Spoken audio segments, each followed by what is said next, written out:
एक बार फिर मिलकर कोशिश करते हैं। क्या आप तैयार हैं? मैं तैयार हूँ बेटी।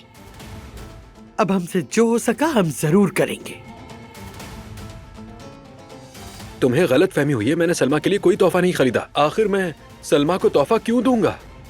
मार्टिन वाले मामले पर एक बार फिर गौर करें। अपनों से, अपने घर वालों से दूर। मुझे लगता है कि मैं अपने बेटे को सही तरबियत नहीं दे सका। ऊपर से एक तरफ अम्मा और दूसरी तरफ दिलान, वो उन्हें वापस हवेली लाना चाहते हैं। भाभी आखिर आप ऐसा क्यों कर रही हैं? फराद भाई ने मुझे मारने की कोशिश की थी। आपको पता है ना कि उसका चेहरा देखूंगा तो क्या होगा? शायद खुद पर काबू न रख सकूं। काश तुम्हें ये सुनने से पहले ही समझ आ जाता। जहान के मुंह से ये बातें निकलने से बहुत पहले ही। मैं मत बता रहा था ड्राइवर की जरूरत है उन्हें। मैं सोच रहा हूँ अंकुल जब तक कोई और नौकरी नहीं लग जाती तो यही काम पकड़ लेता हूँ। अब ड्राइविंग करोगे तुम? अपना ख्याल रखो। फराद को सलाम कहना। फराद को मार्दिन में नौकरी मिल गई है। वो 2 दिन में जा रहे हैं बारान, हमें कुछ करना होगा।